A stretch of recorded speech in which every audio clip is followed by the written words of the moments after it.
first people who hugged each other were you and I. Dope for real. Yeah, dude. I had it on video. I don't know what the hell happened to it, but yeah, man, I was like, I remember that we ran up to each other. Oh, sorry. You We good? we ran up to each other and we was like, bro, it's just super hype. We did it, man. That's dope, man. That's Yeah, dope.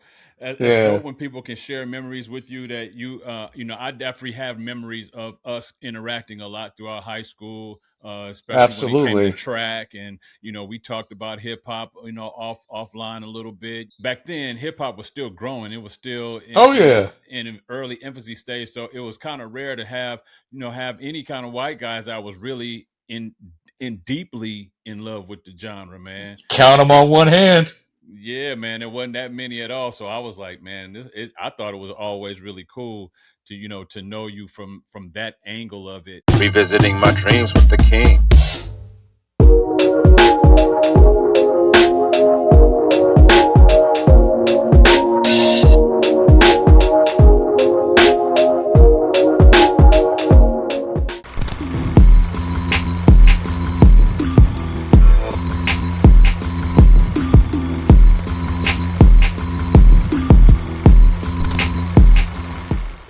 Just in general, but to know you from that angle of it, bro, I thought it was Yeah, really cool. man. And this will be slightly different than most episodes. I'm going to, it's going to be a little bit more casual. A Okay, little, normally I have on a button shirt, collar shirt. Normally I sir. have on my Kango hat. I got on the Giants hat representing the Bay today. I Uh, see you got the Vallejo hustle on. I love it. yes, sir. Yes, I love sir. it. I love the representation, bro. And so we're just gonna have. I'm gonna ask you some questions, somewhat interview style, but there's gonna be a just casual conversation, really. I'm with it. Yo, good people, welcome back to another episode of Revisit Your Dreams. I am your host, Johnny King III, aka Still Chill Leroy, and this is the Revisit Your Dreams podcast show, exclusively on the Revisit Your Dreams channel, right here at YouTube.com. This is a very special and unique episode, different than most other guest episodes that I have. It's more of casual conversation between two homies, two guys that grew up, born and raised in the same city, had the same background, the same love for sport, the same love for hip hop, and we gonna make this is gonna be a fun one. So y'all sit back and relax, enjoy this show. I've extended. This is season 4 of the podcast. I've extended season 4 into future episodes. Normally, there's 12 episodes per season. We've already released the 12th episode in season 4. The 13th episode of season 4 was released tonight. Well, tonight as we're recording this on Thursday, August 13th. There's an episode planned tonight that is the 13th of season 4. This one will be the 14th recorded for season 4. But thank you again for joining us, and hope you enjoy this show. My very special guest today is a native, born and raised in Vallejo, California, a fellow 1992 graduate of Vallejo High School.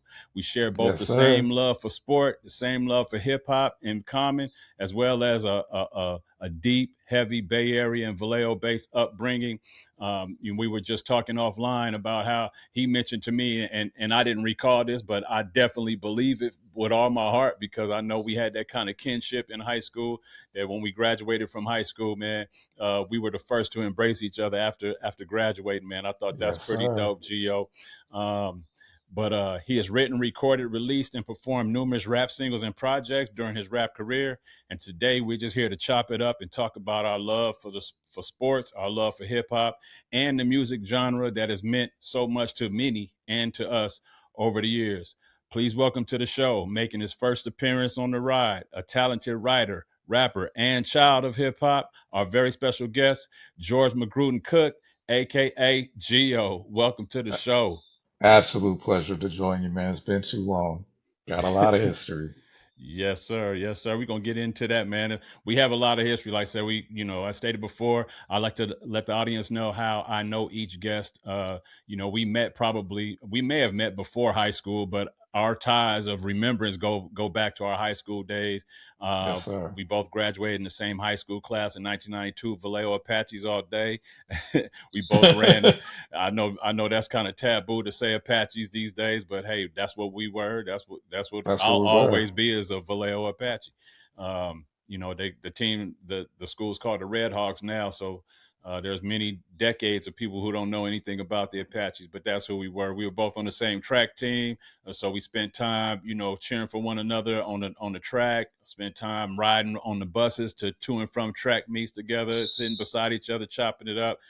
So I'm honored to have him here today on the ride to talk about a topic that many of us in our age range may be uncertain of how to feel about this thing that we once loved or maybe still love called hip hop. So, Gio, man, let's get straight to it, man. It's going to be fun. They're going to learn more about you as we go. But I want to start off with something a bit more interactive, a bit more fun and thought provoking to open up the show. Not just a typical Okay. dry question about, how you started, when was your first? No, no, no. We gonna make this a little bit fun. So here we go. You are half your age right now. Okay, you're 25. You're Okay. 25 years old. You walk into a giant record warehouse stocked with every rap album ever released in the history of the genre. All right. Your task is to walk out of there with the top 5 most classic albums in your lifetime of listening Oof. to rap. Your personal top 5. Right. Not what hip hop pundits might say is the most classic album, but your personal top 5 classic hip hop albums. Which 5 albums is in your bag when you walk out that door? Okay, so I'm 25. That makes it 1999. All right. So, off top, De La Soul is Dead is my number one all time. That's my favorite album of all time. Any genre, not just hip hop. Like that album Yeah, changed my life. Point blank, period. dog, daylight Uh,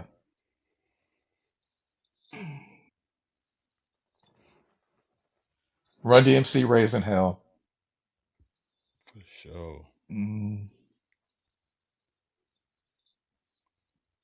Souls of Mischief 93 Till Infinity, because that impacted me as an artist Mm-hmm. and how I was perceived because coming from the Bay Area, typically like, you have your Mac Dre's and your E40s and the people who rapped in a very West Coast manner. Mm-hmm. And they were more of the, not necessarily East Coast, but the wordplay, the creativity, the Mm-hmm. sonics of the production was more in line with what I fell in love with, so to speak. You could hear the influences, but they had a style all their own. Yeah, Mm, let's see. that's a dope 3 already. This is tough. So many good albums. Oh, Public Enemy, It Takes a Nation of Millions to Hold Us Back. Good Lord. It was either that or Fear of a Black Planet. It's one of those two. You can't go Uh, wrong with either one. yeah. And then number five. Ooh, ooh, ooh, ooh. To get some female representation in there, I would say MC Light's second album, Eyes on This. Yeah, yeah, man. Like, it's so underrated. She was really Cha Cha Cha is what people that and Cappuccino they think that, but Stop, Look and Listen, that song, Oh my man, goodness, she was rapping her tail off on she that sure song, man. was. I mean, she she sure was, bro. She So sure those would was. be my five just if I'm in this moment, spur of the moment asking me. But now let's turn that question back to you. I knew it was coming. But yeah, for sure. All right. So um, if I had to do my personal top 5, um, you know, I'll be I'll be lying if I didn't say that I wasn't heavily influenced at that age of 25 by Dr. Dre's The Chronic.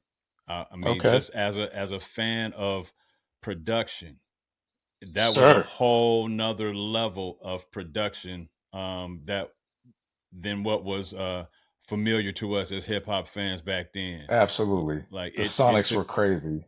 crazy, and it's not just the content and the rappers that was on there, the fact that it was California rap. You know it really was the production that drew me into that, and the skits that were on there still have a extremely classic nature to them, although some of them were kind of vulgar, but it is what it is. At this point, it's still a classic album. So I would have to say The Chronic was one of them.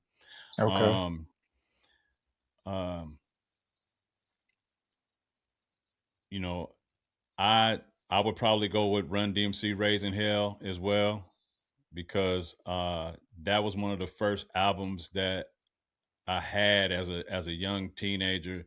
Of one of the Hmm. first East Coast rap albums that I owned as a young teen was Raising Hell, and I really dug how the two played off one another in Absolutely. their rap style, how they went back and forth in the course of one verse. I thought that was super dope and unique, so I really fell in love with that. Um,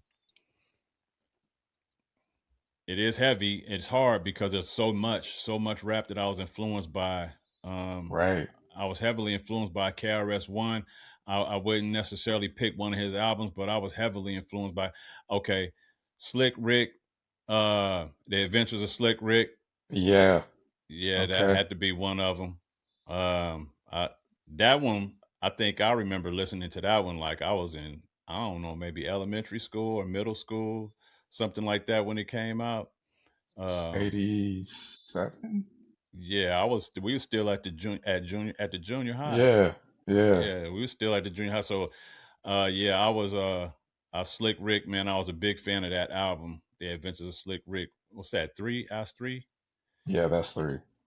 Um, when I went to college at Tennessee State, I got introduced to so many people from so many different areas, so many different regions of hip hop, and so I didn't know much.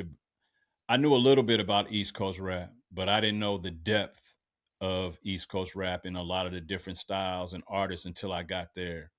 Sir. And I have to say that one of my favorite albums of that time was Method Man's To Cal album. Okay. I was a huge fan of that album, man. Still a huge fan. Anytime those songs come on, I'm all over it. I haven't heard them in a while, but I love those songs.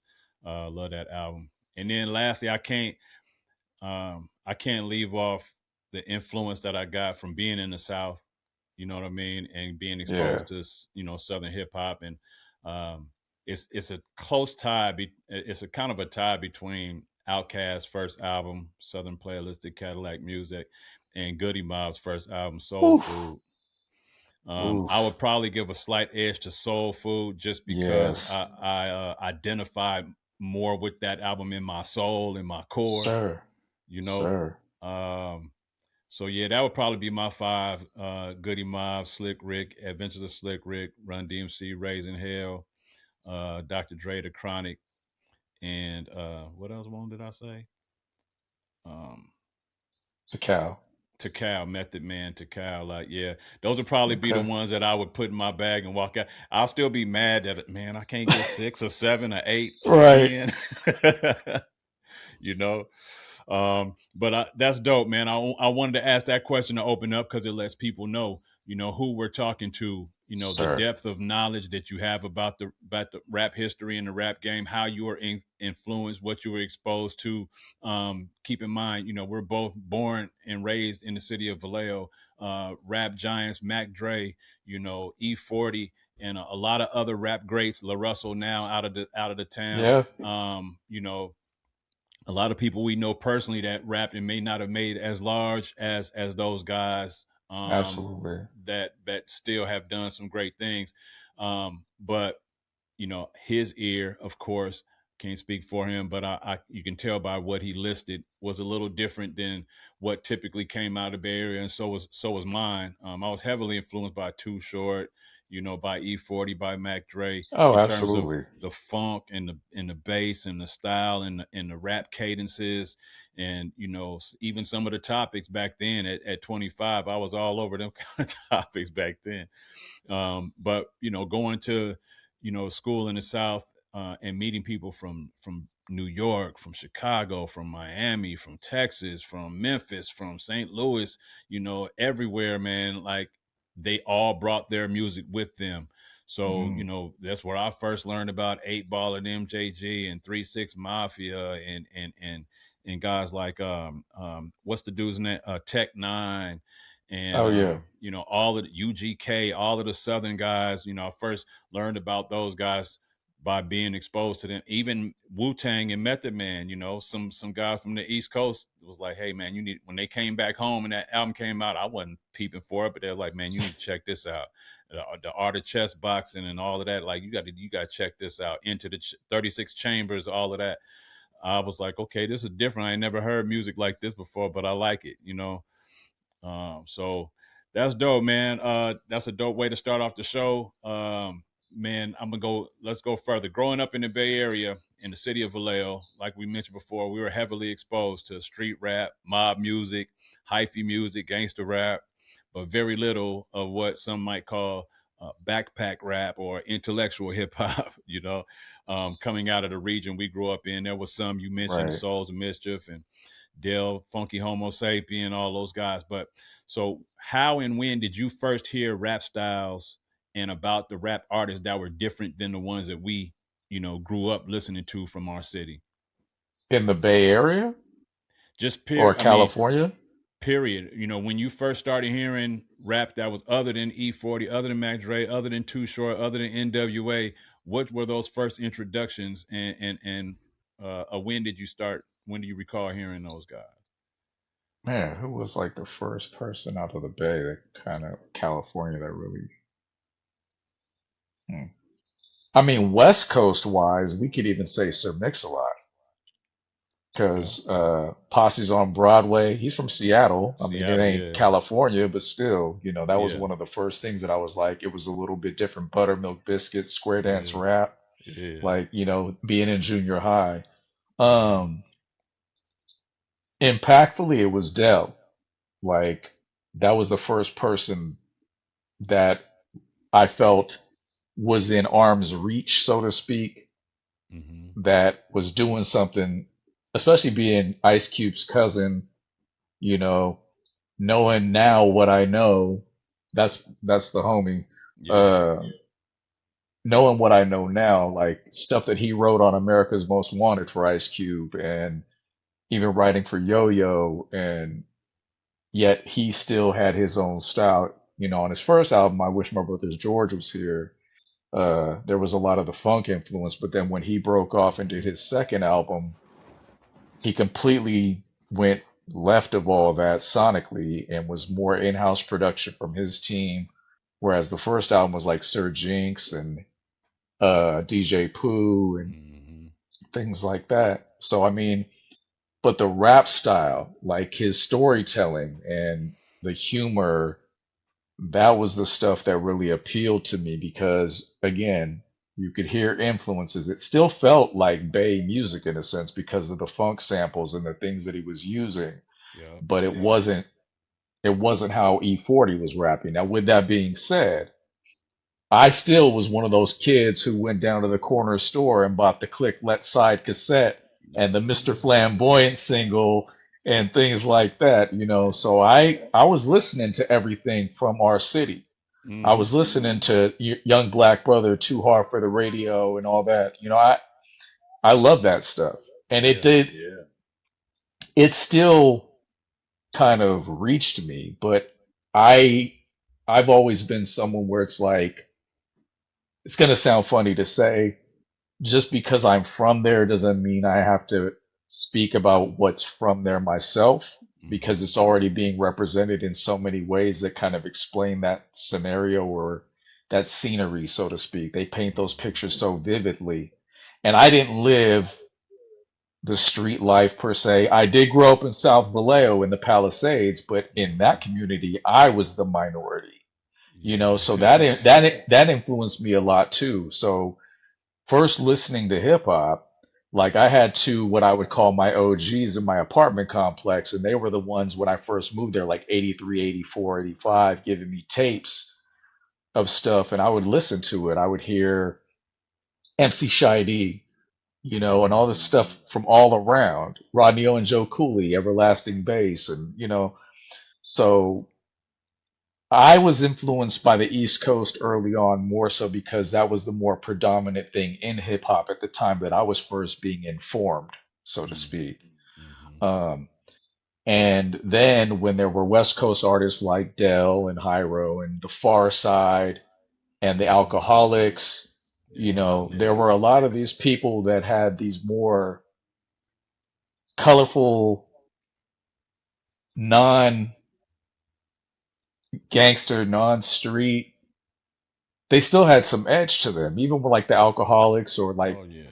like casual from hieroglyphics. Like Mm-hmm. he's hard body with his, you know, Mm-hmm. but everybody had their own identity, and that's across the board. That's one of the things about when we grew up that I really appreciated that is lacking a lot is that I always tell people when they ask me like, what did you love most about when you first started listening to hip hop? I said you could turn on KMEL, you could hear Too Short, Two Live Crew, Digital Underground. Oh, forgot Digital Underground. That's another Indeed. influential group from the Bay Area. Stock G was a genius. He was an absolute genius. You could turn on the radio and hear all these variety of artists, and not one sounded the same. You could hear little bits of things that kind of correlated, but overall, it was all unique identities. Mm-hmm. Yeah. Yeah, it definitely was. I agree with that for sure. That's kind of how I saw it too. That Dell and um, the Souls of Mischief. I remember the Coup. Oh Um, yeah, the coup, Boots Riley. Yep. yeah, yeah, man. They kind of opened up my eyes to, oh, there is some what people would call backpack rap in the Bay. Backpack See, rap, yeah, sir. because I left 4 days after we graduated from high school, man. June 16th we graduated. June Crazy. 20th I was in Nashville, Tennessee. At That's school, my wild, parents flew me out there, dropped me. This was before the internet, before cell phones, before email, sir. all of that, bro. So it was just like drop me off and they bounced. So I had to learn life, meet everybody from there and learn and adapt. And so I missed out on being in the environment of the Bay when the Souls were coming up. I was hearing about it as a West Coast kid in the South. I was hearing about them like I was hearing about East Coast rap that I'd never heard before. Right, So I was like, this is different to me. It was different for the Bay, but it was similar to what I was being exposed to as a freshman and a sophomore in college from some of these East Coast rap artists that were people were exposing me to. I always thought the Souls were dope. Souls of Mischief were dope. Dale, I always thought he was dope. It was for me, um, guys like Boots Riley from the Coup that to me kept it. He was definitely intellectual. Uh, Definitely, some people might categorize him backpack rap, but he still kept it very street level. oh It was yeah, just, revolutionary. it was on a revolutionary level. It was like, yeah, I'm trying to elevate where your train of thought, but I'm gonna tell it like I'm sitting here in this dirt right now because I'm in it. Hmm. And so I thought that was dope, man. Um, what was the first East Coast rap album you took? You mentioned that Dale De La Soul was one of your favorites of all time. But what was the first East Coast rap album that you remember purchasing, or the first rap artist from the East Coast that you closely gravitated to? The first rap cassette that I ever bought was the Fat Boys, their first album. Fat Boy, the Fat Boys. Yeah, Yes, man. I sir. now At do you? Rainbow Records on Sonoma Boulevard, across the street from McDonald's. Yeah, yeah, for sure, for sure. And then they changed it to warehouse after that. Wasn't it? Was Yeah, in that the the same Vallejo spot? Plaza. In the No, it Vallejo wasn't. That was in the Vallejo Plaza, Irwin Plaza, where Irwin Showbiz Plaza? used to Yeah, be, yeah, Irwin Plaza. and Sears. Yeah, man, Miller's Outpost. Miller's Outpost. For Get your sure, man. jabos. Get your balls, man. That's for sure. That's cool. Throwback. My first East Coast rap album. I got first exposed to it. My cousin is, heavily in the music game right now. She's the president of Empire. My first Oh cousin, wow. Tina Davis. So she was the first person that introduced me to East Coast rap. Okay. I remember one time my mom was a beautician. She had a shop on Mini Drive. My mom used to do her mom's hair sometimes. my aunt Barbara, rest in peace, rest her soul. But my aunt Barbara would come to the shop and get her hair done, and Tina come with her. Sometimes my mom would do her dad's hair when Jerry curls came out, and then her dad would come to the shop and get his hair done. But she would always have. She was the first kid I saw with a Walkman. I'm like, what is this? Where did you get this? And so I was like, I always looked up to her. She's a few years older than me, but I was like, man, she's exposing me. She's like, here, check this out. Listen to this. And she played it, and it was a tape. It was Slick Rick and Dougie Fresh, the show. Oh, the show. Yeah. Yeah. And I was like, I had never heard nothing like that before, because the rap that we was coming up on was a lot of Too Short back then. Hmm. But heavy, because he was one of the pioneers in the Bay Area to do it, So we listened to a lot of Too Short, and some early Click stuff, Oh, yeah. So I didn't know much about East Coast rap, but when I heard it, I was like, okay, not only is Slick Rick a different sounding from his dialect, it didn't sound American all the way, so that was different. Hmm. And then you had Dougie Fresh, who would rap a little bit, but he was doing all of these different noises and making beats and noises and sounds with his mouth. And it was like, wait a minute, the Fat Boys, they like, you know, what they call beatboxing. I was like, this is on a whole nother level, It you know. absolutely was. Yeah. I was like, nah, he making a whole song with his mouth, not just a beat. So that was my first introduction to East Coast rap, was Slick Rick and Dougie Fresh, the show. And then I think shortly after that, um, I was being me and my brother used to go to this babysitters after school, and her nephew was playing White Oh, Grandmaster Line, Flash, Grandmaster Furious Flash, yeah. Five. And you know, I didn't understand what it meant back then. Didn't know what the words of the song meant. You were just singing it Hmm. because it sounded cool. You know what I mean? And as I got older, and I learned what the song meant, I'm like, oh, that's why he was listening to that, because he was in that lifestyle. you Got know, you. not naming no names, but it was a interesting time in our lives. The Bay Area was you remember growing up in Vallejo, there was a lot of there was a drug culture in Vallejo, that if you was peeping game and you was an observing kid, you saw it when it was happening, and Oh yeah, definitely Trey. was Trey lived right by the main area in South Vallejo where it was going down. yeah, yeah, for Montre sure. lived right Montre, right by there. Yeah, yeah. because Fifth Street, Grant Street, Mm-hmm. Lemon. Oh yeah, Man, dude. On my side, I can't speak to the crest because I wasn't on that side, but on our yeah. side, Oh yeah. Grant Street, Fifth Street, Fifth Street, Lemon Lemon Street, Street, for that's where it was sure. happening. For sure. My uncle still owns a house and lives on Grant, still to this day. Wow. Um, yeah, man. So he didn't seen it all, but he live his life. He cool, him and his wife. And my cousin grew up there, there's definitely, when we talk about these streets, y'all listening, think about some of the some of the roughest streets in your city. That's pretty much what we're talking about. And rough For from real. from different perspectives. It was, Vallejo was always a kind of a family environment. People, everybody kind of, for the most part, got along, but Yeah. there was a lot of corners being occupied at odd times of the day and night. Oh yeah, the transition from when we were youths to when we were teens, the city changed with it.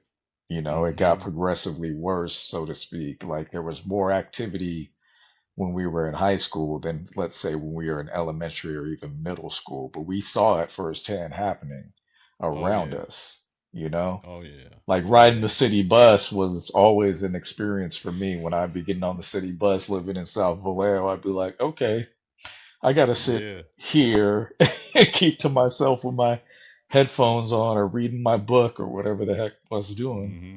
You're So, gonna see some things and hear some things and be exposed to some things, and might even get challenged if you look the wrong way. Even as a black kid, sure, I had to ride a city bus too. The first time my mom made me get on a city bus, I started crying.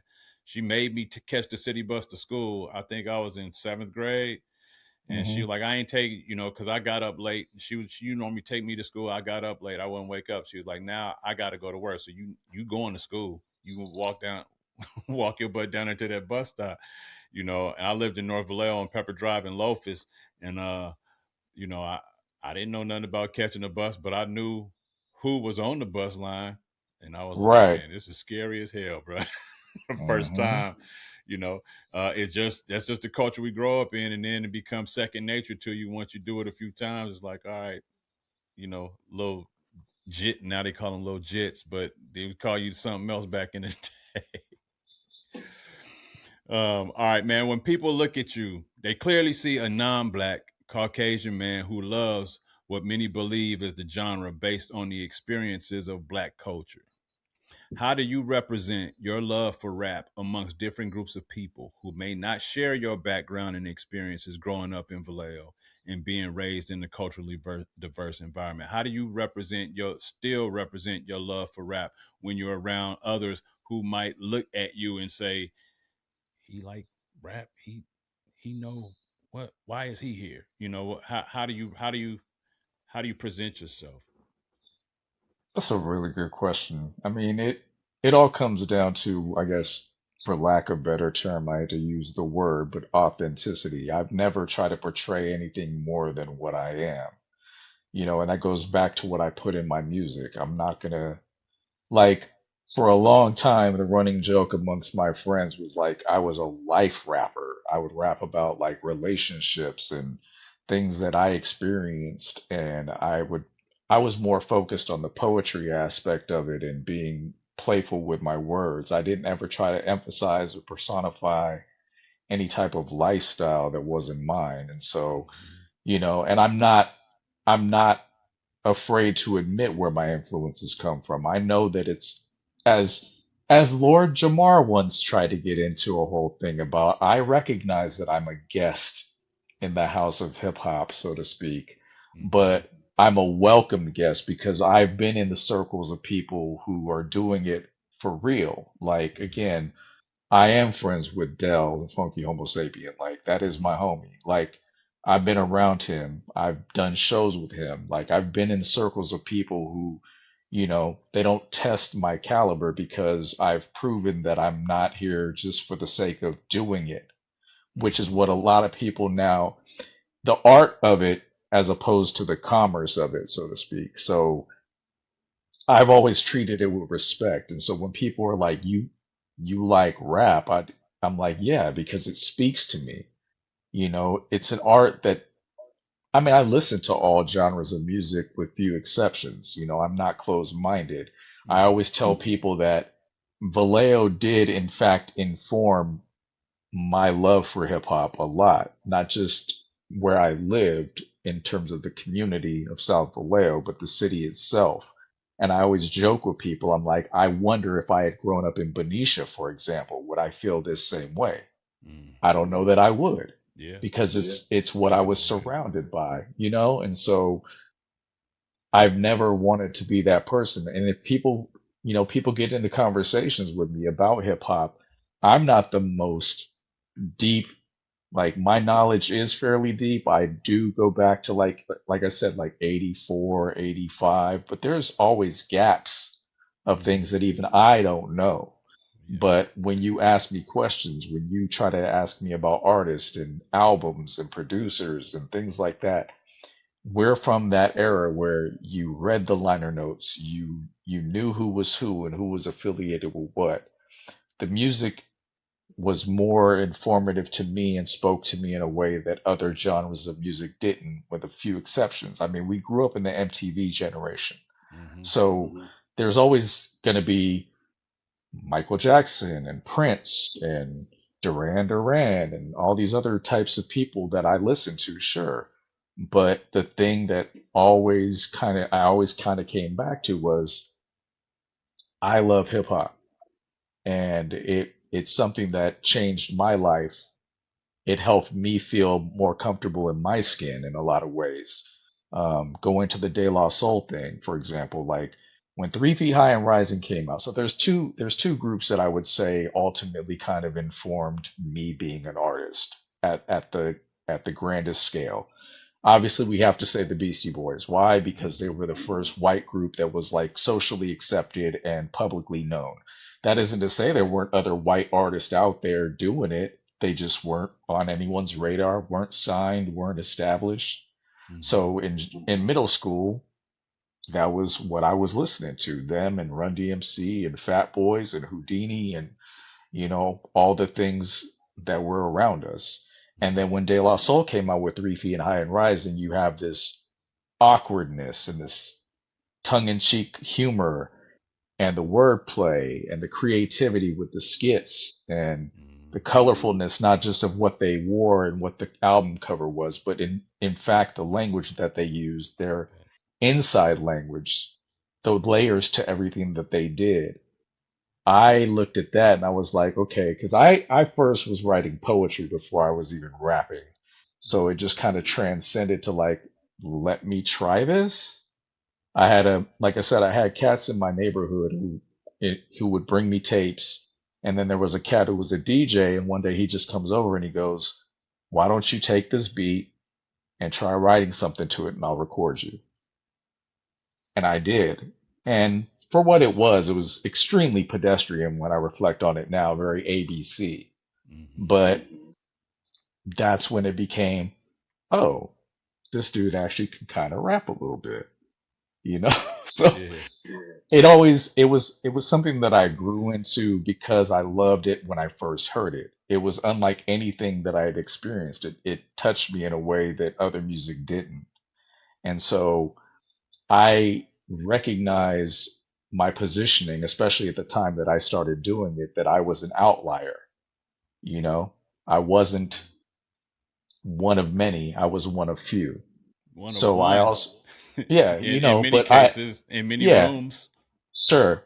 So I had to come to it with that respect and understanding that I may get challenged. People may question my love for it and why I do it and why I listen to it and what I know about it. And I always walked away from those conversations like if I didn't know, I was always willing to learn Mm-hmm. rather than act like, oh no, I can be here.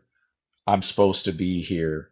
You know, Yeah. it was something that I wanted to be more in touch with as I grew.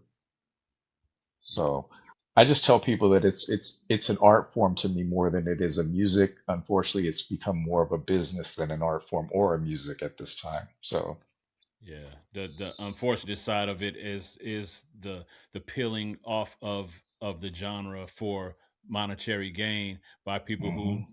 have not embraced the culture even in the least bit. They just see it as a money play, and I mean, people have different names for it: culture vultures, and all in genre intruders, all kind of stuff like that. But I I never saw you as such. In fact, if I'm sitting here being honest and thinking back to our high school days, when you mentioned that people refer to you as a life rap, things like that, I recall being inspired to focus more lyrically on what I was delivering and what I was actually saying by hearing you. I remember the first time I heard you rap, I thought it don't sound like no other rap that I've heard from this area, from this region. And I Wow, didn't look at you as this is how a white person raps. I looked at it as this is his take on rap. This is how right. he wants to deliver it. Wow. And I saw it as a challenge for me personally. I was writing raps. I started writing when I was 13, and high school. I don't know if you recall our graduation, the grad night, not the grad night, but we all took a. Remember when we got on the boat in Oakland and Yeah, took that. absolutely. Yeah, Yeah, the I did a whole cruise. that boat cruise. I did a whole rap that night. It was probably about 4 minutes long. I don't can't remember what beat it was to. It was everybody.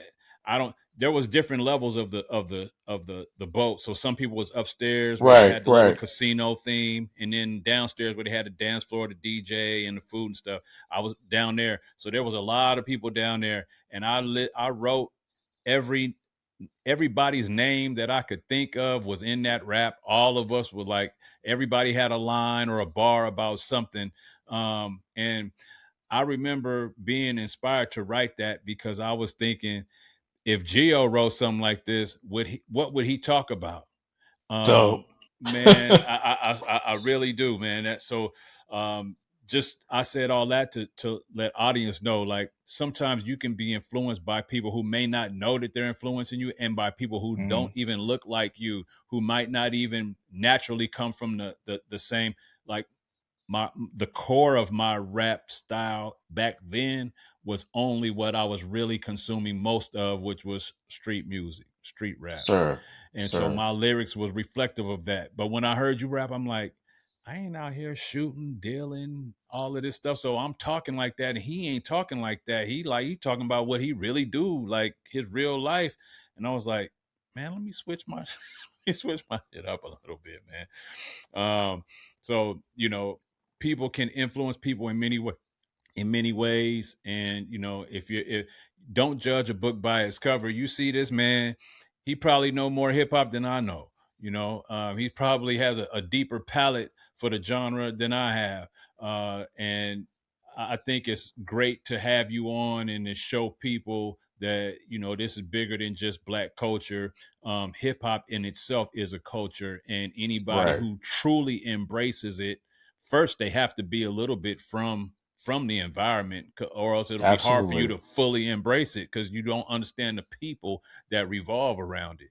But you being from the city, you being from the part of the city that you can't, you wasn't living in the hill in the, over in East Vallejo in the hills. You in the South Vallejo and North Vallejo to Crest, was College Park. Those three areas were probably the most synonymous for being the roughest areas of the city.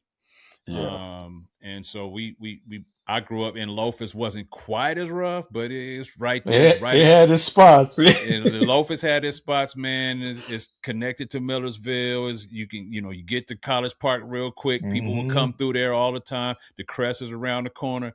I mean, Right. across the freeway, but around the corner, man. And so, um, man, that's dope. I'm enjoying this conversation so much.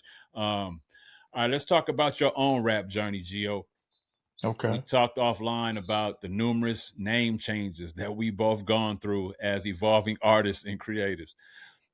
What is the rap project or rap creation or the moment in your career that we'll get back to the name in a moment, but what is the rap project or the rap moment or in your career that you're most proud of as an artist? Oof. Good Lord. Man. Hmm.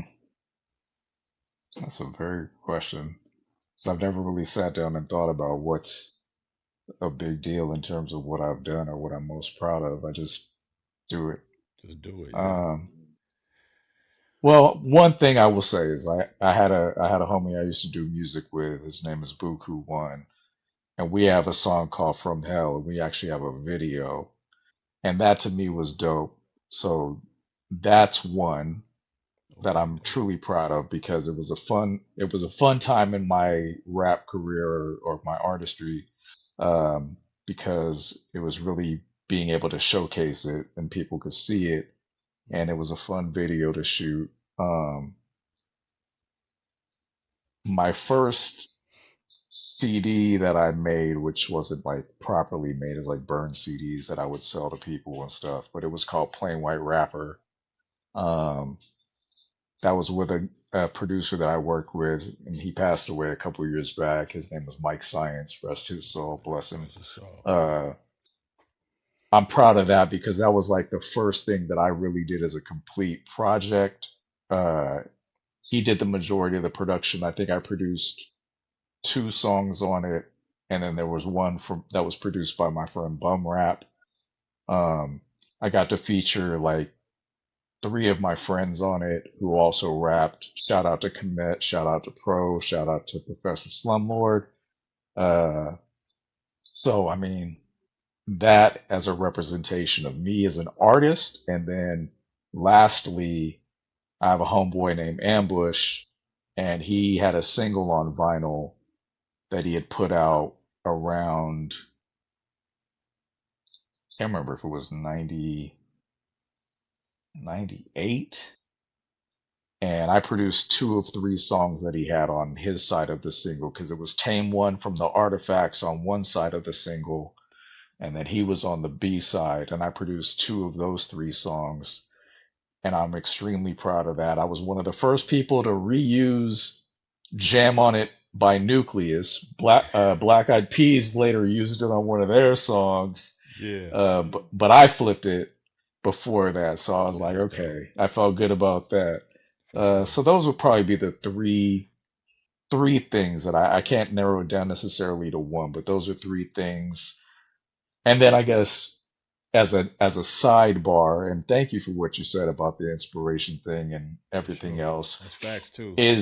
is I have another homie who's an extremely talented artist, and if you haven't checked him out, please do. I'll send you his link to his Bandcamp. It's a cat named Nightlife, my homeboy Harvey. Uh, I'm one of his mentors slash biggest inspirations, and the way that he kind of holds me up. Like I've gone through this extreme drought of creativity for about honestly 10 years where I haven't really been active. Like Hmm. I'll write verses. I haven't really recorded any complete projects or songs that are solely mine, Hmm. but he'll try to, no, you got to get on this song with me. He always tries to keep me engaged and keep me involved. And whenever he completes a project before he releases it or anything, he'll run it by me because he respects my opinion and how I look at it. So that's another thing that I am extremely proud of is that I could have someone look at me in that light and Hmm. respect my take on what their artistry is and what they're doing with their craft enough to be like, if I say, this song, or even like sequencing of albums, things like Hmm. that, I'll give him my input and he genuinely takes it to heart. And that Hmm. means the world to me because he doesn't have to do that. He's strong enough in his creativity. I mean, this dude is a machine. He puts out so much music, and it's like it's not just quantity, it's legit quality. And he touches all the bases as far as like subject matter. He can do things that I can't do creatively as far as songwriting goes. I can't write a hook to save my life. I'll tell you that right now.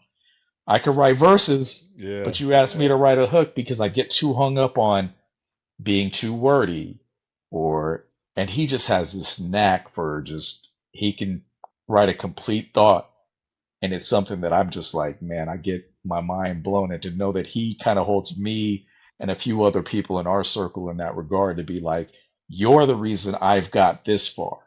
Hmm. Like that's big because it kind of goes back to the whole thing of like what inspires you? You know, when we were young, what were the things that spoke to us to make us even want to do it? And then who were the people that made us want to get better?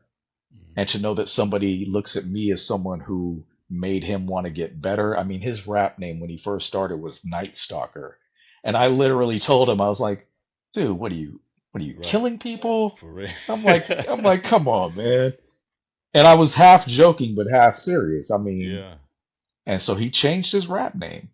He changed it to Nightlife, and it's just, and he's an amazing artist, and to be able to kind of contribute to his success from a mentorship perspective or just a soundboard for his creative thoughts and output, Hmm. that's another thing that I'm extremely proud of being that person.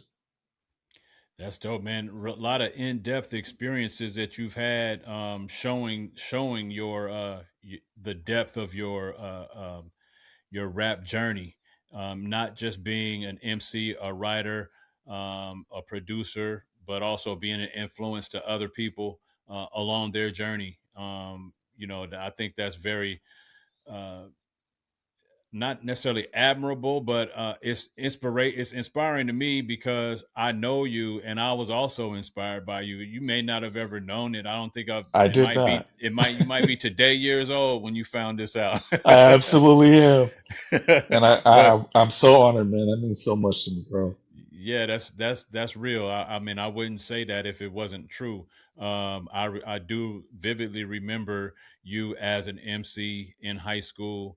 And I remember your journey being different than most of the music that was being put out at the time. I remember hearing you freestyle a little bit, or maybe you weren't freestyling, you might have been spinning stuff you already wrote, but I remember hearing the lyrics and being inspired to the point of changing up what I was saying. Like, you talking some Mm, nonsense. He over here talking about real life, So and from that point on, I stopped writing like that. I wow. started paying more attention to my lyrics, focusing on saying stuff that only matched the lifestyle that I actually lived or experience Sir. I actually had, not just saying stuff that what other people said or trying to portray this street life that I wasn't living. I seen it, but I wasn't living it, and I'm trying to portray it as if I'm living it. So definitely influential and inspirational there. Um, as you evolved in age and experiences, what rap names have you journeyed through yourself over the years? And I'll So tell you mine. I'll tell you mine too. as we both know, when I first started, I was super old school. I was MCGO. MCGO. Yeah. And then around 93, 94, I changed it to EMC, which was Elements, Mic, and Conversation. Okay. Because basically, when I rap, that's the other thing is that I don't do much with my voice, and people would be like, "You just sound like you're talking to people," and I'd Mm-hmm. be like, "Yeah, that's the conversationalist." So when people say, "Are you a rapper?" I'd be like, "No, I'm a conversationalist." Yeah. That's dope. But then, as time progressed, Master Ace came out with a group called EMC. Mm-hmm. And I was like, oh, okay. Yeah. Not that there would ever be any confusion between me and him and his artistry because Yeah. he's one of the best. Uh, Just got to switch it I, up. I still hung on to it, but that's when I would also have the a brother named George thing. And Mm-hmm. so that name came from a Del Funky Homo Sapien song Mm-hmm. where it goes, "Where'd you get your funk from?" A brother named George is in 151. And then I would always explain it in my way. A, it's a reference to that song because he's one of my inspirations. And I have an older sister, so I technically am a brother Brother named named George. George. Yeah. But then, people were like, "Well, you're not a brother." And Right. Right. I'm like, that's not how I mean it. It's not how Mm-hmm. I mean it. Although people call me it, what's Yeah. up, brother? So I had that moniker for quite some time.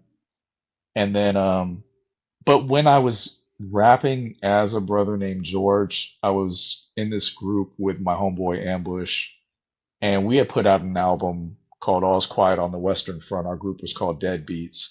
Um, but I did a lot of cursing, a lot of things that weren't really in the nature of who I was.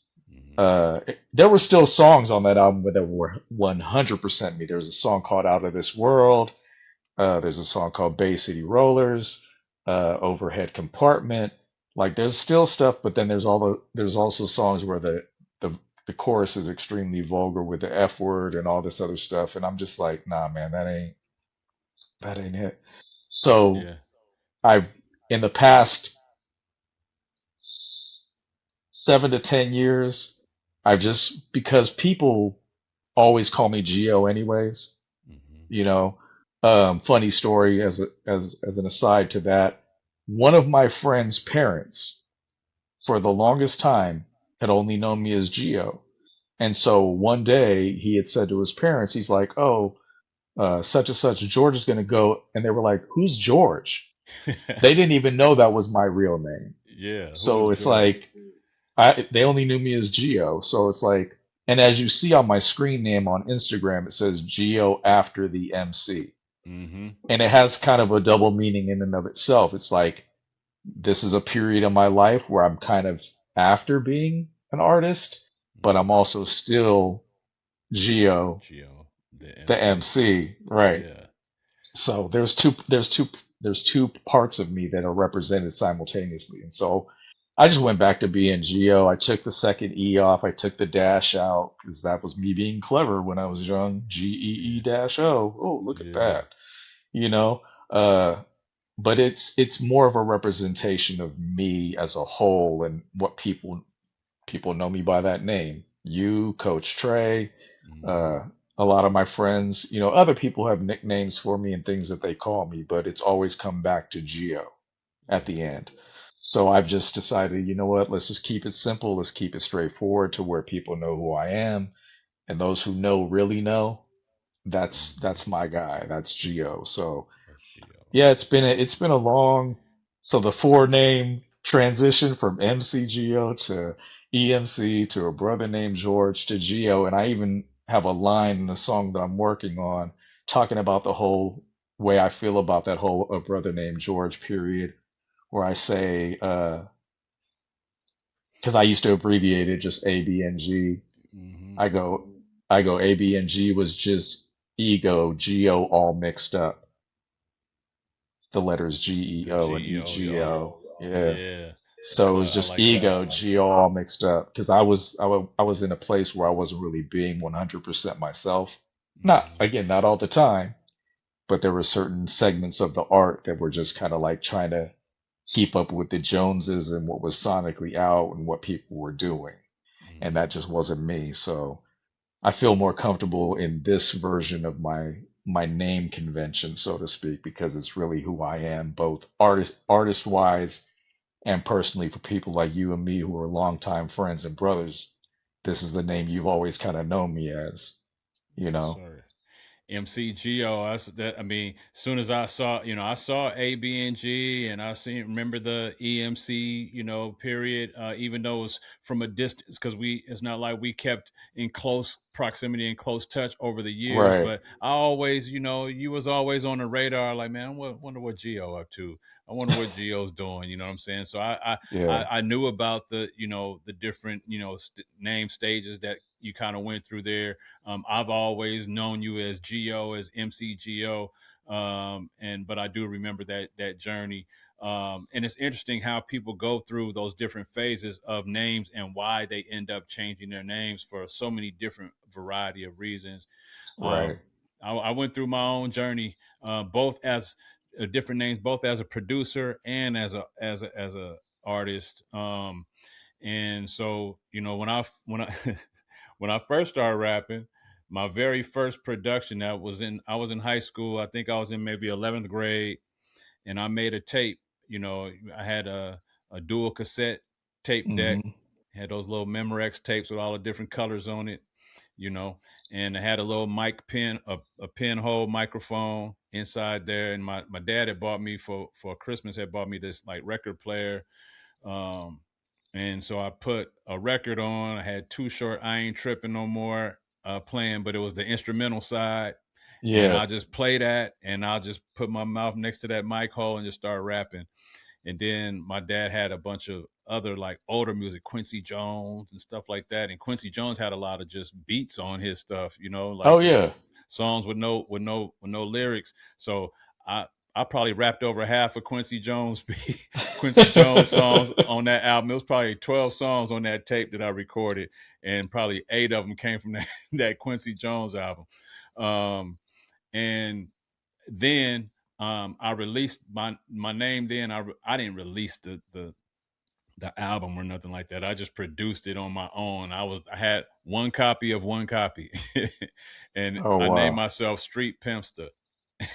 And it was probably shortly after that when I seen Geo rapping. I'm like, he ain't rapping about none of this same stuff I'm rapping about. Wait a minute. He just his name, Geo. I'm Street Pimpster. What the hell? So so that kind of just I didn't do much with rap after that. In high school to go by a different name or anything. It just really didn't have Right. a name. That's just what I had titled myself at the time that I made that project. But when I went to college, I got more exposed to the rap game, more exposed to a lot of other lyricists, people who were, they were dabbling in hip hop themselves, in freestyle ciphers and circles. And you meet this dude up the hall. Oh, he rap too? Okay, now y'all got a bond because y'all both rap. Y'all from different areas. He might rap a little different, but there's a bond there. So it's when I started rapping under the name of 3D. I changed my name to Okay. 3D because I'm the third. I'm Johnny King the third, and I was like, it Right. just makes sense. I'll just call myself 3D. I always looked at myself as being multi-dimensional in a lot of different ways, Mm. not just singularly focused. So that's where the D came from. And then there was a female artist in like 93, 94 who came out. I think she was from the East Coast, but her rap name was 3D. She had Oh videos wow. on Rap City and everything. I was like, dang, I can't go by 3D no more. She already out there with 3D. So I changed my name at that time to Kingfish. That's the one I remember. I remember that. Yeah, Yeah, I yeah. So remember that. I went from 3D to Kingfish, and and then Kingfish was just, I think it was because there was a period of time where I was really heavily involved in church. I had given my life to Christ, and the fish symbol was reflective of kind Right. of, purity and wholeness and things like that. And I was changing my rap style. I was trying to be a very clean rapper and stuff like that. So Mm. that's how Kingfish came about. And then I didn't really like the name, even though I stuck with it for a while. I didn't really like the Sure. name. I was like, it don't really fit me, but my boys would call me that. Like my college homies, like, King. Some of them still call me that to this day, Kingfish. You know what I'm saying? They still call me that. Right. But I was like, okay, I want to. Then I started really rapping what I would say rapping for the Lord at that time. I was committed to rapping gospel rap. So I said, I want to name that as a little bit more closely identifies with who I am as a rapper, but clearly states what position I hold as an MC at this point. So I changed it to the fittest. It was an Okay. acronym, and the acronym Mm-hmm. FITTEST, and I made it stand forever in tune with the eternal standing truth. um, That's dope. was was where that came from. So I rode with the fittest for a while. For a few years, I was rapping under that. I did, Mm. some gospel rapping. I performed at shows in Tennessee and in the Bay Area. I was part of a small church-based rap group um, that was called GSF, um, and it was God's, uh was it GSF or GFS? I can't remember, but it was God's soldiers for Christ, and I think it was GSF, and it was just so long ago. But and rest in Right. peace to man TP Tim Peterson was one of the guys in the group, close friend of mine at the time. Rest his soul. He passed a Rest few his years soul. back. He passed a few years back. His son, I had, I know his son. His son's a DJ now. But anyway, so it went from 3D to fittest, and it went from 3D to Kingfish to the fittest, and then I just, you know, I got older. I stopped rapping for a while, and I wanted to bring rap back, and I was in my kind of bravado stage again. Like I'm about to just start I'm just finna cut heads off on the microphone. That's what I'm doing. I'm Okay. barring up, and I'm battle rapping, and my job is not vulgar, like, a bunch of profanity and talking about street stuff, but as far as lyrics, I'm killing people on the mic. That's how I was thinking. So I changed my name to Kingfish the Kraken. Oh, okay. So I changed it back to King. I added the Kingfish back, but I added the Kraken to it because the Kraken is that mythical creature Oh supposed to be in yeah. the bottom of the ocean, and it's eating up everything in sight. It comes to the surface and everything getting swallowed up. And can't nothing get away from it because it's so big, got so many arms and tentacles. It's a beast. Like that was my mindset back then. Um, and I was older too. I was, this was 15, 10, 12 years ago. Right. So I'm an older MC. So I'm like, okay, the Kraken is this old mythical creature, and when you hear about the Kraken, those old stories, like, so that was just where my mindset was. So I went through all those different phases, man. And as a producer, I went by X3C. I don't know where that came from. Hmm. I'm trying to think where that came from. Um, I don't even know where that came from, but at this point, there probably had two or three more names that I can't remember. But at this point, um, King Lee, as I started producing, as I got older, I went to King Leroy Music. My production style got a little bit more musical and less Sir. hip hop beat sounding, just more a lot more vibey, a lot more jazzy, a lot more sample based um, production.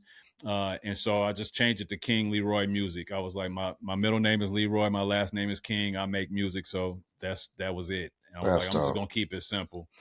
Now and probably forevermore, it'll be Still Chill Leroy. I Um, love that name. I love that name. yeah, man. Thank you. I appreciate that. I finally felt like I identified with something that I could live with for the rest of my life that truly Right. represents me as a person. I've always been kind of a laid back, chill person. Yeah. I'm the same person today that I was, that you knew in high school, with the exception of a few changes in my thought process, but I'm the same individual Oh yeah. at my core. And it's still, I'm my middle name is Leroy. It's the one thing that connects me and my father and my grandfather, my lineage. Even though I'm the third, my grandfather, who's passed, his name is Johnny Leroy King Sr., but on his birth certificate it's only spelled with one N. Johnny's only spelled with one N. Mm. My dad and mine are spelled with two N's. Two. Right. But my dad is junior, and so, and then I'm the third. So in that way, we're all a little bit different in our name, but the one thing that's the same on all of ours is There's Leroy. Leroy. That's dope. So that's what I decided to do, and still chill Leroy. That's what I go by today when it comes to music production. And I even announced myself at the beginning of this show, Johnny Kenny Third, aka Still Chill Leroy. Not that a lot of people know me as Still Chill Leroy, but I've done some production, I've done some work in the space, so the people who do know me know what that means. And Right. if I put anything else out in the future, it definitely would be under Still Chill Leroy. So That's what's that's up. that's the journey, man. A long journey, man, through names and evolutions of different Yeah. mindsets and stages of your life. All right, so a more close to home topic. I recently came across a post on social media where this guy from the Bay Area was questioning why MC Hammer doesn't get the respect he might deserve as a pioneer of Bay Area rap or even rap in general. He mentioned that there was some published lists out there that mentioned over 75 California-based rappers and not one mention of Hammer at all. What are your thoughts on this and Hammer's influence to the rap game? I think he should be on the list. I don't know where you would position him because I think it's a matter of taste. It's kind of like For when sure. I get into conversations with people about top five MCs and Yeah. but MC Hammer did a lot, not just for the Bay, but hip hop as a whole. Mm-hmm. There's a select market of artists, and a majority of them were East Coast. That's the thing that we always have to keep in mind. Or, like your Jazzy Jeff and the Fresh Princes and your Kid and Plays and all these people that had these impacts that were more global or national even, cartoons, comic books, whatever the case may be. Hammer was somebody who, you know, when he came out, he was one of the first people like to really represent the Bay Area.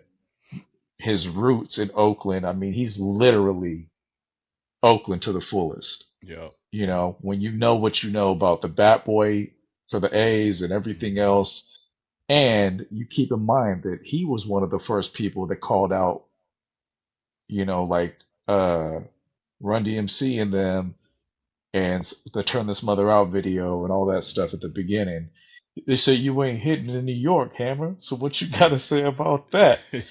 Uh, I think that, you know, just as impactful as Too Short was for what Bay Area rap or music was, I think you can't really say that Hammer wasn't an equivalent.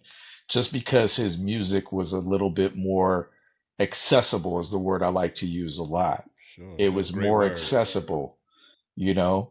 it's kind of like when I get into conversations with people again about De La Soul, and people say, well, what about Tribe Called Quest, and why is Tribe Called Quest kind of like celebrated a little bit more? Is because their music was a little bit more accessible. Their lyrics were a little bit more straightforward and easy to digest, whereas with De La Soul, you have to do a little bit more digging.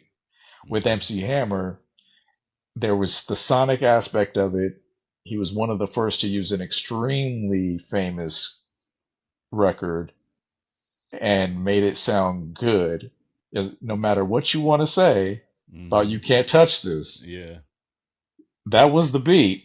it You was. can't act like that wasn't the beat. Even if you didn't like how he was rapping, that was the beat. Mm-hmm. And he's just as important to the Bay Area as your E40s, as your Mac Dre's, as your JT the Bigger Figures, as your Too Shorts, as your Digital Undergrounds. He he was one of those faces that you should easily equivalate with the Bay, Mm-hmm. because he never tried to forget where he came from. He always represented Oakland. You Mm-hmm. know, his music may not have been, again, it wasn't what his environment was until later when he was hanging around death row and things like that, and the pumps and the bump, and he was doing stuff that was a little bit more edgy, so to speak. Mm-hmm. But it didn't mean he was any less from the Bay Area or any less Oakland than anybody else that was from that area or that time period. So I Yeah, think he definitely deserved to be on the list. It's just a matter of how you feel where he should be ranked. That could come into question. I don't know yeah. where I would personally put him, especially if it's a list of 75. Good Lord. That's a lot. Like Yeah. I don't think I can even make a list of 70. Was it just I Bay think Area? Well, I think what he had mentioned that it was separate lists of 25 rappers, 20 top 25 rappers, and different people made these different lists, but Oh, okay. altogether there was about 75 lists and not one of them mentioned Oh, I MC got you. Hammer. I thought it was like 1 through 75. I Once was like, I don't think I can yeah. even name 75 Bay Area rappers. No, that'd be Uh, challenging for real. but no, I mean, I I think think it was California rappers, but still, it's like okay, even yeah, amongst the he Bay Area rappers, he's still even in California. In the history of California rap, if there's a list of 75 hammers on it somewhere. yeah, absolutely. I mean, ring 'em, turn this Oh, mother I out. love that song, man. Them Man, I classic, have bro. I have such great memories of that. Franklin Junior High School dances and that stuff playing, man. Yeah, I'm like, you couldn't tell me nothing about Ring 'em. I love that song. me too. Uh, Still to this day. yeah, exactly. So I mean, it's like that's where it comes down to: are we judging it because of what he was in the commercial world that Hmm. disqualifies him, or are you just not recognizing the impact that he had for hip hop as a whole?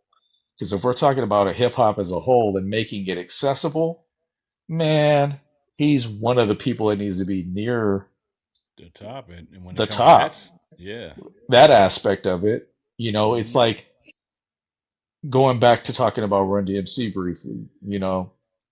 When people ask me like your favorite groups and your favorite, I don't include Run DMC only because I consider them like an island unto themselves. They Hmm. were the first ones to kind of break through enough to where it was like, okay, how Michael Jackson treated MTV, and I don't know if you know this story. Like they didn't really want to air any other black artist's videos in rotation. They would show them here and there, and basically him and his label went to MTV and said, if you're not going to show other black artists in the same rotation as you show these white artists, we're just going to pull Michael's videos and you're not going to be able to show them. And Yeah. Run DMC in the same vein, it's like if they hadn't broken through the way that they did, and this is before Walk This Way, this is King of Rock, and Hmm. things like that, like there would be a lot less ability to get to these other markets and reach these other states and these other countries, and MC Hammer's the same thing. It's like, yes, he did Pepsi commercials, yes, he did Taco Bell commercials, but that was them coming to him, not him going to them. Right. You know what I'm saying? Whereas Yeah. now you have people who are making music with the sole intent of trying to get commercial accessibility or being famous. He didn't do that. Yeah. turn this mother out, just blew up, and people just, oh, well, he's safe. He was Yeah. considered safe. And that's what worked for America. Jazzy Jeff and the Fresh Prince, they were safe. Safe. Yeah. But Brand New Funk, I'll put that song up against any hip hop song. Same Bruh. with Kid and Play. They were safe, but I'll put Yeah. Getting Funky by Kid and Play up against any hip hop song. And you tell me that Mm-hmm. song is whack, I'll laugh in your face. Mm-hmm. I will Mm-hmm. really laugh in your face and be like, you don't know what you're talking about, dog. Yeah. Now, Absolutely. and so MC Hammer absolutely deserves to be on whatever this list was in terms of whether it was Bay Area or California. You can't have a California or Bay Area list in terms of hip hop and its impact without having him on it. Again, where he ranks in it, that's up to the listener and the person putting that list together. But if you're not putting him on there in some capacity, for me, I can't say that I would necessarily rank him high because I did enjoy his music, but I wasn't listening to it actively, Yeah. you know. But I recognize that without him, certain other people wouldn't have been able to have the same reach, you Yeah. know. So there's that aspect of it. I try to continually think about, does one impact the other, and if we take this out of the equation, where would we be, Yeah. you know? So It's hard to tell the story of Bay Area rap or rap period without MC Hammer right. because he was so influential as some might say commercial artist, but he didn't, like you said, he didn't go seeking that commercial limelight. His music was very musical. It was Hmm. very his version, his brand of hip hop. He comes from Oakland, California. Oakland, California, even though people are synonymous with street rap because of Too Short and some other artists that came out of there, even before then, the artists that came out there, a lot of R&B come out of Hmm. Oakland. And so Hammer is heavily influenced by the times he came up as an artist and the type of music that was being produced coming out of Oakland in that time. It was very musical. It wasn't just beats. It was a lot of Right. instrumentation. And I think that is what attracted the commercial success because companies and people start saying, I can see putting these style of beats, these sounds, attaching it to our brand. But the some of the basic, more basic hip hop style of production back then was maybe not as commercially accessible. So as you say, or commercially desirable, Hmm. to be represented. And it's not Hammer's fault that um, the world, well, I won't say the world, maybe the music industry, maybe some advantageous seeking, music executives put him up against Michael Jackson, because you know, I think Too Legit to Quit was created after the comparisons of Michael Jackson dancing Right. to MC Hammer dancing. Michael Jackson had the glove, and when the flooding pants, and MC Hammer Hmm. had the parachute pants. Right. Michael Jackson was dancing and doing the moonwalk, and Hammer was doing his This, dances. And yeah, the sidewalk. yeah, yeah, the sidewalk, the crab walk, whatever you call it. And that's not Hammer's fault that the industry pinned the two together. It was to his benefit financially, Absolutely. that they did that. And he carried it forward when he said, okay, I'm going to just make this song Too Legit to Quit and we're going to really make it something. I don't think MC Hammer had no beef with Michael Jackson. Michael Jackson had no beef with MC Hammer, but it was a Nah. commercial success, you know. But Hammer, if you hear anyone from Oakland, anyone from the Bay Area that grew up in the rap culture, they'll give a lot of props to MC Hammer for Hmm. who he was, for the impact that he had on them and on the rap game in general. He helped swing open doors to commercial success for other rap artists. He helped open the minds that, hey, maybe we can work with some of these guys to do movies or do, you know, think about this. Michael Jackson was doing these elaborate videos. I Hmm. mean, videos we had never ever seen before, like, whoa, whole movie productions. Right. MC Hammer's videos started becoming like Michael Jackson movie productions. It's Right. like, okay. So, and no one to this day, maybe other than Missy Elliott Busta Rhymes are doing videos like that. You Right. know, every other video is not that it's pedestrian or but it's a lot more street, and you know, Missy and Buster had that same kind of mindset, like, oh, these gonna be productions, these gonna be it's gonna be a 3 minute movie, you know, Yeah. with a lot of color and a lot of camera. My wife's friend one time, she said, man, your camera skills is great. A lot of Chemistry. chemistry, a lot of chemistry going on back then, you know. But that's dope. I appreciate your take on Hammer's influence. You know, I just wonder what you thought. I think Hammer deserves to definitely be recognized on Yeah, a Mount Rushmore of California-based rap pioneers. I think for sure. his face would be on it. While you might not ever list him near the top of a particular list of who I like and what sounds I like to listen Sure. to, he's, as far as a pioneer, he's on that Mount Rushmore though. Absolutely. Absolutely. Yeah, man. Yeah, man. All right, so we've seen numerous rap giants make significant pivots in their career. Some have gone into acting and in movies, some as successful business entrepreneurs, some even as owners of sports teams and franchises. Which rap artists do you think made the biggest pivot from their beginnings as a rapper to where they are now? Ice T. Ice T. Now I wasn't thinking about Ice T And I'm when I gonna tell asked you this question, why. but yeah, I please think tell it me why. was who was it that said it? Oh, I think it was when I went and saw Paul Mooney one time, and he was talking about all these people who changed. Like he was like Queen Latifah went from sister girl to cover girl because she was in like the Yeah, cover girl commercials, and yeah. how Ice T went from cop killer to Law and Order SVU. Oh yeah, And think about this. He is the flip. he is the second longest cast member on there behind Mariska Hargitay. And that show is, I believe, the longest running series in television, if I'm not mistaken, as It's far as the over number of 20 years seasons they old. have. Yeah.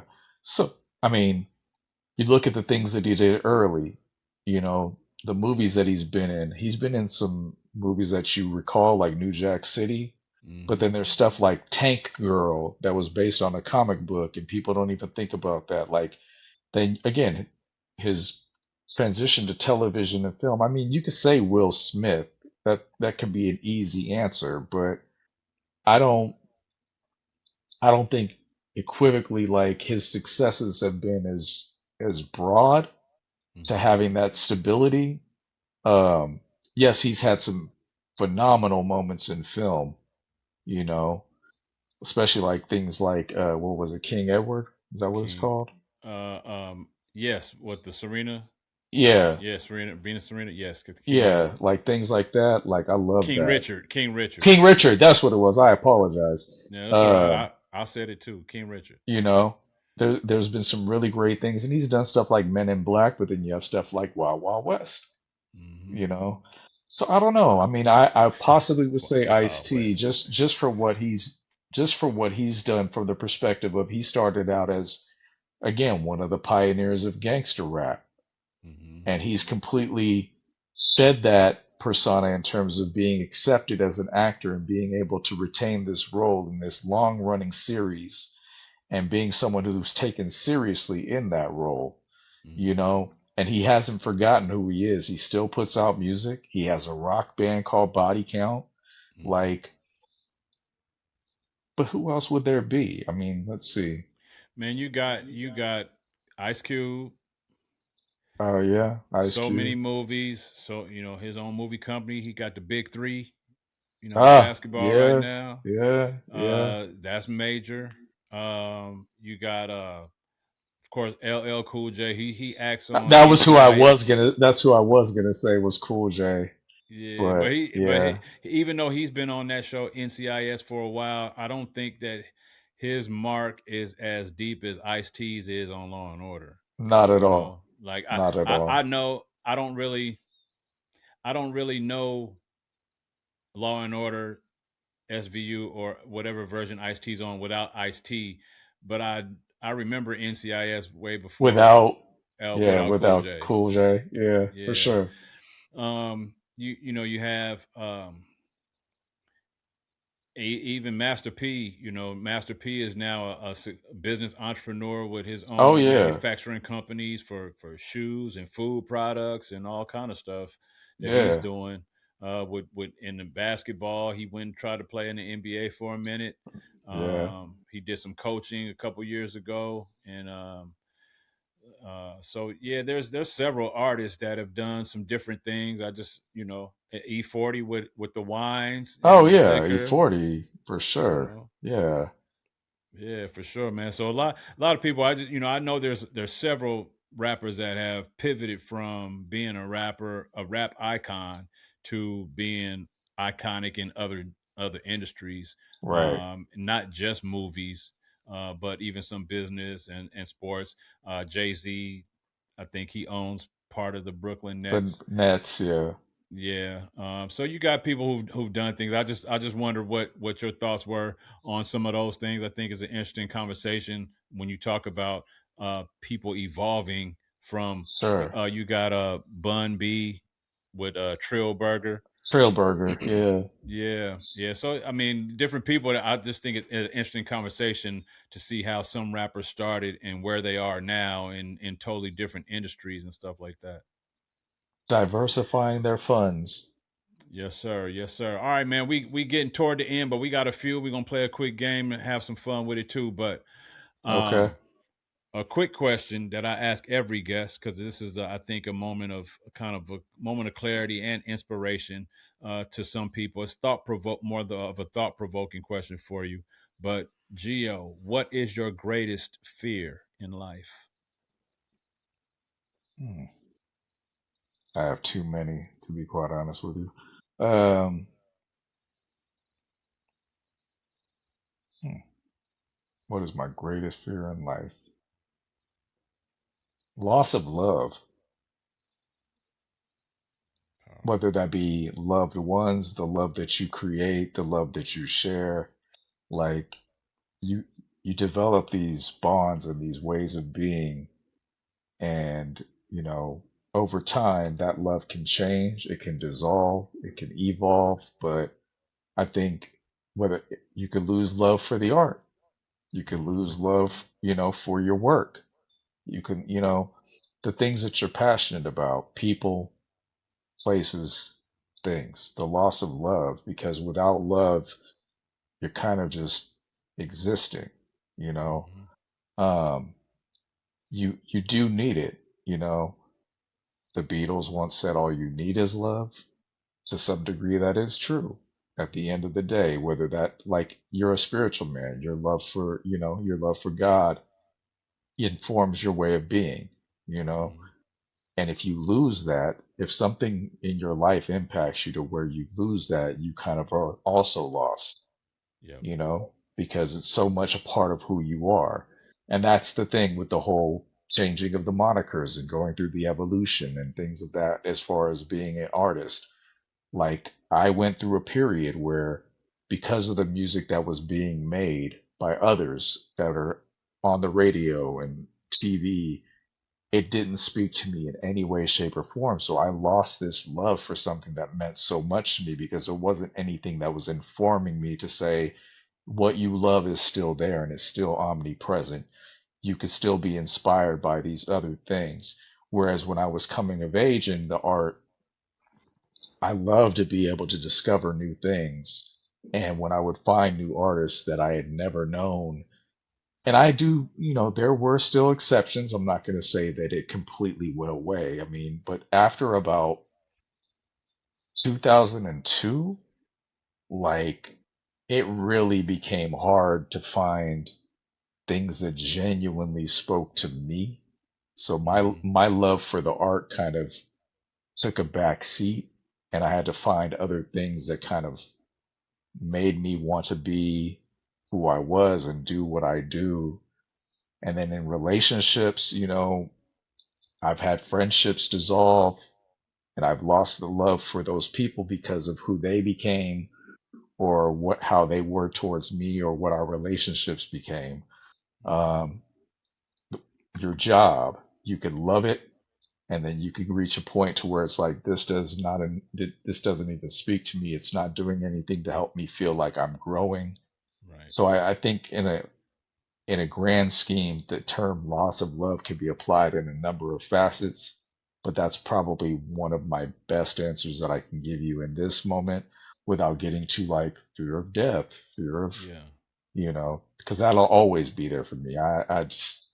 But loss of love in whatever capacity that you want to look at it, I think that's one thing that I genuinely fear because I've experienced it Hmm. and I know what it feels like. And it's not a very good feeling to have, especially when you love something for so long.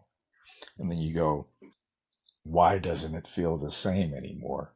Hmm. Why isn't it what it was? And then you'll get that one thing that kind of breaks through and you're like, oh, wait, there is something that can still make me feel like I did when I first fell in love with this or I first found the love for this, you Yeah. know? So yeah, I think that'd be my answer for you. It's a great response, great answer. I've asked this question to many guests, and I've never got that particular answer about loss of love being a fear, but it's so relatable, because we not just losing a loved one, but when you describe it how you described it, we all go through phases in life where something that we once loved becomes less desirable or less fulfilling, Hmm. or finds its way out of our life in some way, shape, or form, and leaves us to wonder, well, what now? What do we do now? I felt the same way with hip hop. Like you said, around the early 2000s, where I'm like, okay, I still love hip hop. I still like to rap. I still like to produce. I still like beats. I still like musicality. I still like lyrics. But I'm not connecting as much with a lot of the music that's coming out Right, as right, I once did. It's not speaking to me like other forms of hip hop used to speak to me. So yeah, it's like, okay, that's why I opened up the show with kind of one of the statements I said is some of us have this love affair with hip hop where we don't know how to feel about hip hop right no anymore hmm at our age. Do we still embrace it? Are we too old for it? Do we live the rest of our life searching for just the little unique connections in there, or do we just? That's why I think many of us with the younger generation will say we're stuck in the 90s, but that was the golden era, and that was that right, was the that was the time that spoke the heaviest to most people who, I mean, if you're our age, we grew up, we were born in the same year or shortly thereafter hip hop was founded. As of the day of this recording, today is August 13th, just 2 days ago, August 11th, marked the 53rd birthday of hip hop. right, I'll be 53 at the end of this year. So we're in that mix. I'm sure you're right around that age, maybe a year younger or something, but we are right in that mix. And that period of time was, I think, it's like the teenage years of hip hop, the best time, or the college years of hip hop. The best years of your life were in right. those, that 18 to 24, 25-year old range. That's the ages we were when hip hop was going through its greatest phase. Sure. And some people might not call it the greatest phase, but it was the most evolutionary phase of hip hop. I think where every region started to get recognized, different styles started to come to the surface, different and fashion started being a more heavier part. It's always been part Yeah, of the for five sure. elements, but it started being, even a heavier part of it. The exposure from, people working with other artists. You got East Coast artists being featuring on West Coast artists' music now, and vice versa, where that wasn't the case at one point.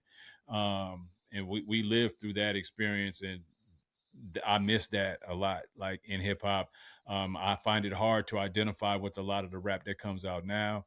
Although there are some artists that I'm like, okay, I like that song, or I like him. Like, I mean, I like Larry June. I like Right. some of his music. I just like listen to the inspiration. I love Nipsey Hussle, the inspiration behind him, his the Right. way he inspired through his music. I might not have identified with all the lyrics, but his mindset was what I was attracted to, Sir. and so yeah, if y'all out there and y'all our age and you still love hip hop, or you fell out of love with hip hop, or you lost your love for hip hop, there's nothing wrong with feeling like you did lose a best friend, or a piece of your childhood or something like that, because that's a real feeling. I would just encourage you, if you still have a passion for it, a love for it, don't be afraid to stay stuck in the 90s. Like, if that's the best era of hip hop, keep listening to it, keep running those records. You know what I mean? Like, it truly was. A lot of times I'll just go back and play stuff from the old and just let it repeat. Man, that Far Side album, Lab Cabin California, I can listen to that from start to finish, no skips, over and over and Yeah, over man. again. When I'm in my I want to get back into hip hop mode, I'm gonna throw on Lab Cabin California and just let it run. You That's know. what's up. All right, final ride, man. Last question. We're gonna get you up out of here, okay? All right. If you were to give a TED talk to a room of individuals who might be considered casual observers of the sport of rap, what advice would you share with them to help them see the importance of fully embracing the culture that created and continues to evolve hip hop? Don't jump in the year that you first discover it. Do the knowledge, because everything is an evolution of something that came before it. The reason why we can appreciate the people such as Outkast and so forth is because they were just as informed by the people that were from other regions and other genres of the same art form, and if you were to just look at it as it is today, you wouldn't have a full understanding of what this art really is, because it's changed so dramatically in so many ways, year after year, decade after decade, whether that be for better, whether that be for worse. I can't dictate that to you, but ultimately, you know, if you love a particular artist, even if you just single out one artist or one group, do the history and learn about where they got their inspiration from and what inspired them, because that will help you better understand why you love what they do. You know, the E40s and the Two Shorts inspired the La Russells, and the people of the region. But beyond that, the independent hustle, like we were just talking about, there are things that they've done that are beyond just the music that they make, that have made things what they are. Um, the commercial aspect of it. If you like somebody that you hear on the radio, maybe you do need to go back and listen to the people who first broke through to the radio, the commercial artists that made it accessible, the MC Hammers, the DJ Jazzy Jeff and the Fresh Princes, the Kid and Plays, uh, the Salt and Peppers, the LL Cool J's, the Run DMC's. It may not be the art that you're particularly into, but there's a way of understanding how you got from point A to point B if you really look back. Because you can't just start now, because if you start now, you only know one thing and one thing only, and that is not what hip hop is. It's what it became, but it's not at all what the art in its all encompassing self is. It's much more than just one artist, one group, one region, one sound, one style. And there's so much you can learn from things, even if you don't necessarily listen to it. There's a way of finding appreciation for something. Like I said, to be completely transparent, I didn't listen to the Chronic in its entirety until about 10 years ago. Mm, It never really spoke to me, but something told yeah. me, you know what? I need to understand why people hold this in the regard that it does. And Mm, once I did, I go, okay, yeah, doggy style, same thing. But, if you were to ask me, does that inform who I am as a hip hop fan? No, but I also understand now why it's held in the regard that it is. Biggie and Tupac being considered the greatest rappers of all time in debates, they wouldn't be at the top of my list, but when I sit down and I listen to the reasons why and where they came from and what inspired them, the evolution of Tupac from being in Digital Underground, same song, to being on Death Row. If Mm-hmm. you're only listening to Death Row, you don't know Tupac's music. You don't know Exactly. how he got there, Mm-hmm. you know? So there's always something you could take away from the things that came before, even if it's not what you're listening to now or what you believe hip hop to be for yourself. Man, that's a great explanation, man. I couldn't have said it better for sure. I really couldn't have. I'm not saying that. You're listening to someone in MCGO, George, my homeboy from the V. That has is um, in the deepest part of the swimming pool when it comes to hip hop. He ain't over in the shallow area like some of us wading, trying to figure out how we could get over there to the deep end without drowning. But before you just jump into the deep end, what he's telling you is, man, get comfortable with the shallow end first. You know what I'm saying? Get your feet wet, get used to the temperature of the water before you just dive into the deep end and assume that it's always been this deep. And not that hip hop hasn't been deep, but its depth came from something. Its depth just didn't start with what you heard the first time. So man, that's a great TED talk to anybody who's a casual observer on the outside looking into hip hop, wondering, how did we get here? If you just now falling in love with hip hop, if you're a youngster watching this and you're now loving hip hop, don't assume that the hip hop you're hearing now is the greatest, best ever, the only style, the only way this could ever been created. They came from somewhere. They got their ideas Right. from somewhere. They got their lingo. They got everything came from somewhere. So, man, I appreciate that so much. Gio, man, this has been a great time, a great conversation. Absolutely, man. I really truly enjoyed connecting with you. I enjoyed having this conversation. We could have more conversations offline in the future, and we definitely will. For sure. Um, but this was a really great time, man. I truly enjoyed it. Audience, if you're watching, you're listening, I hope that you enjoyed this ride down in this journey through hip hop, from someone who is not just a casual observer, not like a sideline reporter, but someone who's been in the trenches in this thing for a really long time. So thank you very much, Gio, for spending this time. It's been my It's been pleasure. a Thank you, man. Great interview, great conversation, brother. Um, I want to say this again before we get out of here. For those of you who are watching, I hope you enjoyed this episode. If so, please subscribe to the channel. Please like and share this episode with someone who you know that might get something from it. If you know someone who is a hip hop head, a hip hop enthusiast, someone who grew up with hip hop, someone who is an MC, or someone who is just trying to learn the culture and how to embrace the culture, this is an episode you want to share with them. So please like, please subscribe, please share. We're excited about what we have going on in season 4. Season 4 is titled Artisans. This brother right here is an artist for sure, so he definitely fits the mold, and this conversation is all part of that mold. So thank you for watching another episode in season 4. We have grown to nearly 200 subscribers in this season. We're looking to grow to about 250. I'm not so tied into the numbers so much. I am tied into each individual viewer, each individual subscriber as a viewer. And we know that as far as the numbers grow, there'll be attract more people. The goal is to inspire as many people as possible. So we only want the numbers to grow so that when people come to the channel, they see a specific number of viewers like, oh, this must be good content. Let me watch, because it is good content and more Right. people should be watching this content. So thank you very much. And lastly, if you know someone who is on their journey, on their mission of growing and becoming, please encourage them. Please keep encouraging them to grow and to go through and grow through all of their transitional phases, because you never know when their dream might become a reality and help improve all of our lives. And lastly, our shows air each Thursday, 8 p.m. Eastern Standard Time, 7 p.m. Central Standard Time, 5 p.m. Pacific Standard Time for everybody out there on the West Coast. I want to thank you for joining us again on another episode of Revisit Your Dreams. And we'll see you again real soon. One Yes, love. sir. We out.